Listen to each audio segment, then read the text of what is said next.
안녕하십니까. 오늘 발표할 논문은 ICML 2025년에 게재된 Navigating Semantic Drift in Task Agnostic Class Incremental Learning입니다.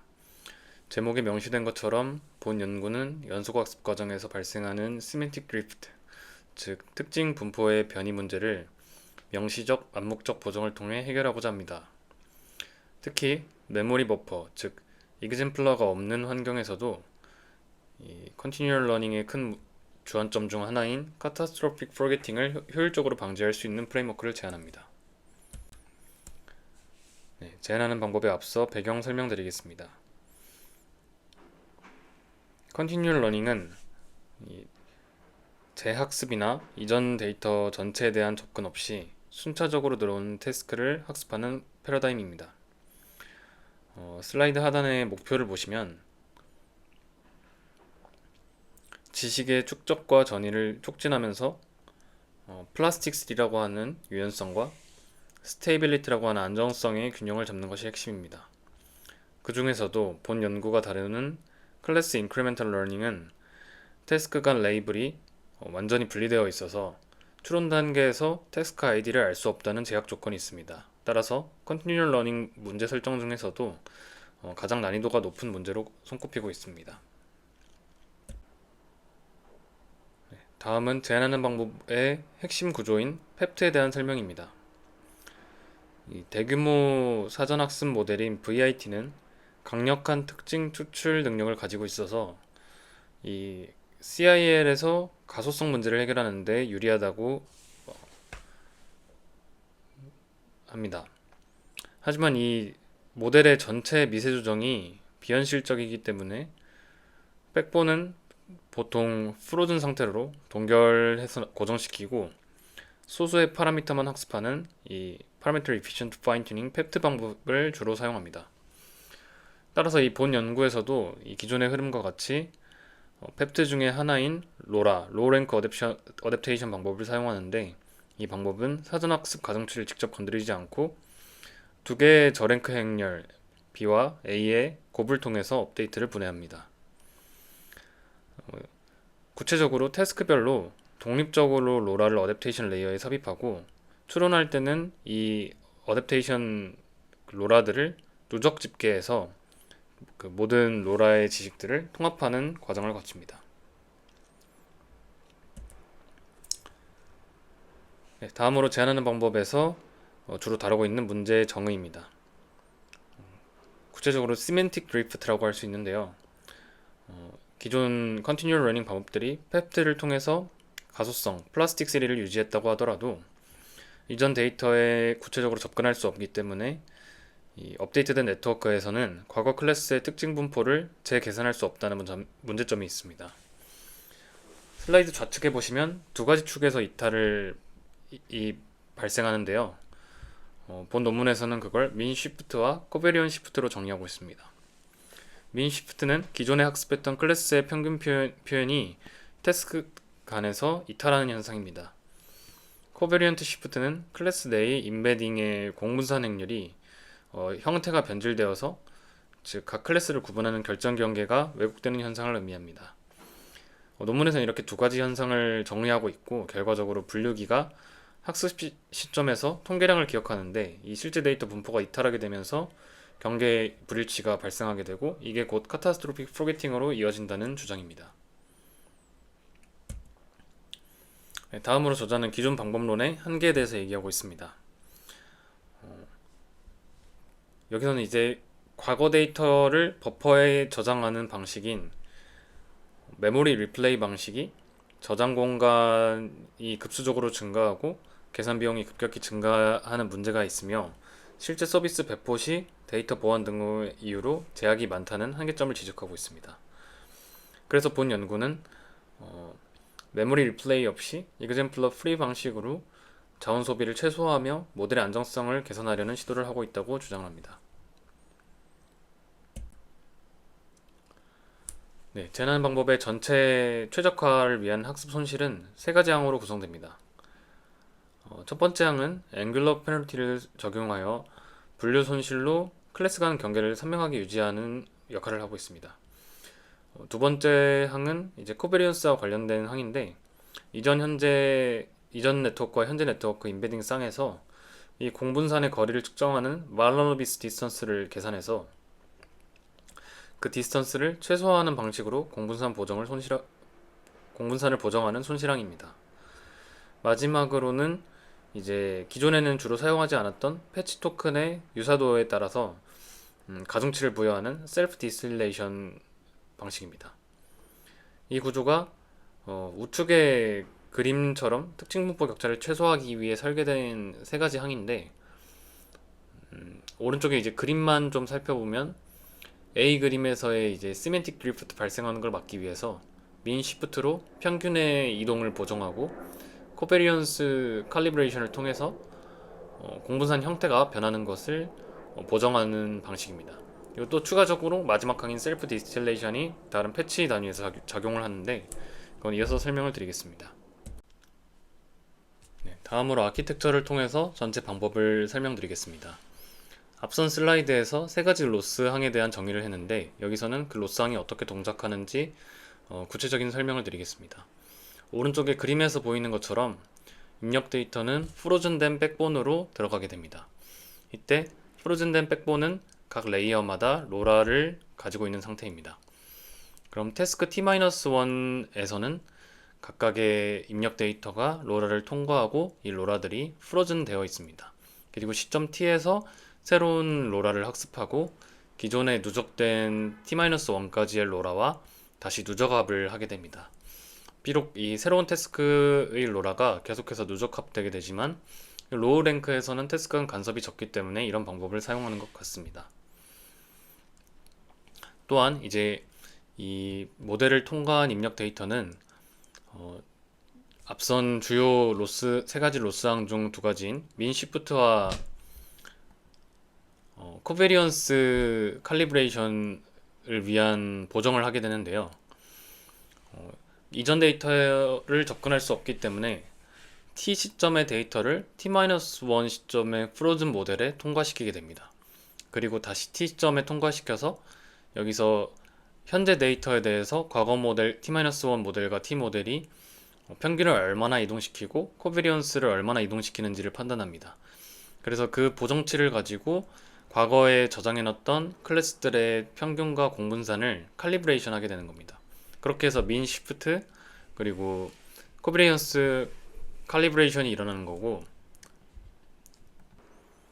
추가적으로 이 디스틸레이션 로스를 사용하는데 디스틸레이션 로스는 패치 단위에서 적용이 됩니다. 기존에는 이제 클래스 펫 토큰을 주로 사용해서 각각의 패치에 대한 접근은 주로 하지 않았는데 본 논문에서는 이 VIT 패치도 중요한 역할을 하고 있고 현재 클래스 토큰과 같은 방향으로, 즉 현재의 태스크에 주로 영향을 미치는 패치들은 제외하고 그 영향을 미치지 않는 패치들은 과거 데이터를 보존하는 데 더 집중하는 게 좋다는 아이디어를 제안합니다. 그래서 현재 클래스 토큰과 방향이 정렬되지 않은 패치들은 과거 모델과 디스틸레이션을 하는 방법으로서 과거 정보를 더 보존하는 학습을 수행합니다.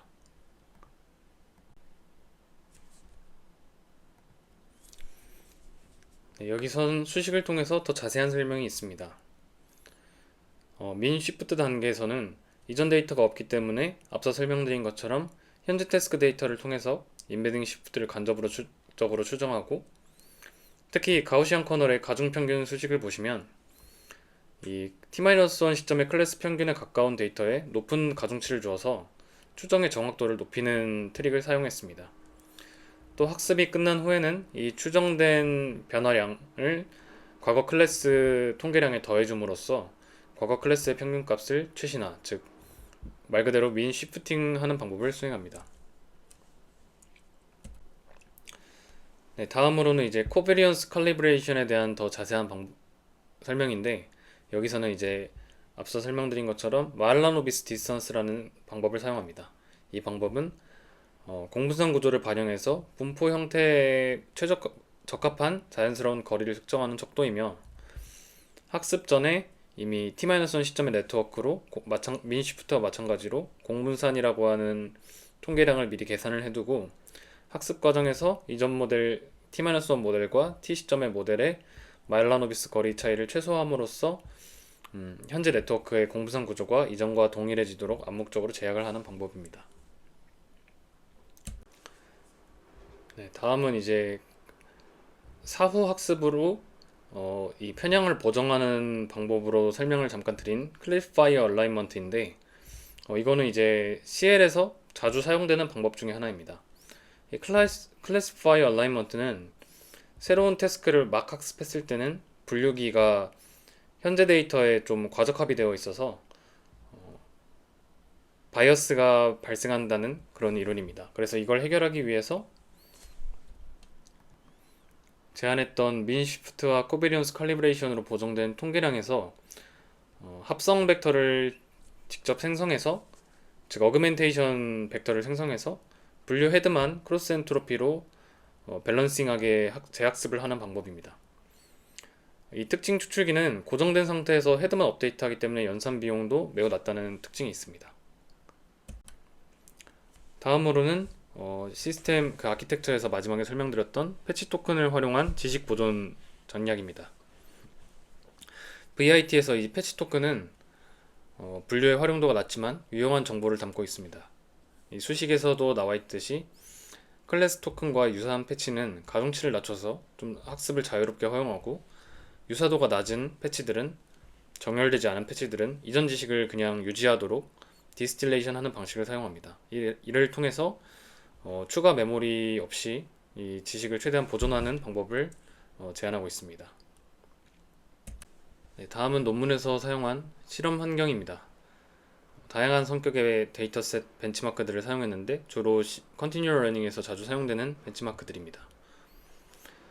또 구체적으로 VIT 백본과 로라 랭크 32 설정을 기본으로 했고, 최종 정확도, 즉 모든 태스크를 학습했을 때의 정확도와 각 태스크가 끝냈을 때의 평균 정확도를 주요 지표로 사용했습니다. 주요 실험 결과를 확인했을 때 제안하는 방법이 대부분의 데이터셋에서 가장 좋은 성능을 우위를 보였습니다. 예외적으로 램팩과 사이퍼백에서 비교했을 때 두 번째의 성능을 보였는데, 램팩은 전체 모델을 미세 조정하는 방법이기 때문에 제안하는 방법이 딱히 그 로라만으로 더 학습 효율적으로 학습해서 이 정도의 성능을 보였다는 것에 저자는 의의를 두고 있습니다. 또 태스크 길이를 5개에서 20개까지 좀 늘려가면서 다양한 세팅에서 비교를 했는데, 여기서도 거의 비슷한 경향을 보이고 있습니다. 다음은 태스크 진행에 따른 안정성에 대해서 평가를 했는데, 다른 방법도 거의 유사한 결과를 보이고 있지만 역시 제안하는 방법이 높은 성능과 안정적인 성능 변화 추이를 보여주고 있다고 주장을 하고 있습니다. 네, 어블레이션에서는 제안하는 방법의 핵심 모듈들인 민 시프트, 그리고 커비리언스 칼리브레이션, 마지막으로 패치 디스틸레이션까지 어블레이션을 통해서 각각의 성능을 증명하고 있습니다. 결과적으로 세 가지를 다 사용했을 때 가장 성능 향상 효과가 컸다고 확인할 수 있습니다. 다음으로는 로라의 종류를 좀 조정하는 어블레이션인데요. G로라는 태스크 간에 모두 공유하는 로라, 그리고 현재 사용한 게 태스크 스페시픽하게 사용한 로라고, 또 하이브리드로 두 가지의 로라 구성을 하나는 공유, 하나는 격리하는 방식도 사용해 봤는데, 크게 유의성이 있어 보이지는 않지만 어쨌든 태스크별 로라를 사용하고 누적해서 사용했을 때 가장 성능이 좋은 것을 확인했습니다. 이 연구의 한계점 및 향후 연구라고 하면, 현재의 한계는 기본적으로 사용한 이 민과 코베리언스라는 명시적 정렬이 매우 효과적이긴 하지만 실제 리얼 월드에서는 각 분포가 더 복잡한 형태를 띠는 점을 간과했다고 합니다. 즉 현재의 가정은 일종의 가우시안 분포를 가정했기 때문에 공분산의 형태가 다 균일하고 동그랗게 돼 있다는 그런 가정이 암묵적으로 들어가 있지만, 실제로 뭐 백본이 슈퍼바이즈드 백본이 아니라 언슈퍼바이즈드 백본이라거나 전혀 그 백본이 학습하지 못한 클래스에 대해서는 이러한 가정이 좀 깨질 수가 있고, 그러면 이제 가우지안 가정, 분포 가정을 하는 저 말라노비스 거리나 이런 추정이 부정확해질 수 있기 때문에 저런 스퀴니스나 컬투시스를 고려한 그런 방법이 프레임워크에 통합이 되어야 더 완벽하게 추정을 할 수 있다고 향후 방향으로 그렇게 제안을 했습니다. 마지막으로 기여점을 요약해 보겠습니다. 첫 번째로 펩트 기반 컨티뉴얼 러닝에서 세멘틱 드리프트를 카타스트로픽 프로게팅의 근본 원인으로 식별을 하고 분석을 했고요. 그 과정에 평균과 코비리언스가 있었는데 이거를 제한하는 방법인 민 시프트 컴펜세이션 그리고 코비리언스 칼리브레이션을 통해서 이런 모먼트를 수학적으로 보정하는 효율적인 이그젠플러 프레임워크를 제안했습니다. 또 순차적 태스크 전반에 걸쳐서 최적 토큰 활용을 위해서 피처 레벨 셀프 디스틸레이션을 보완적으로 사용했고요. 그리고 마지막으로 메모리 리플레이 없이 그 앞서 말한 것처럼 이그젠플러 프리 안에서 태스크 어그노스틱한 방법으로 이 방법이 기존 방법들을 유의미하게 성능을 능가할 수 있다는 것을 실험을 통해서 보여줬습니다. 네, 이상으로 발표 마치겠습니다. 감사합니다.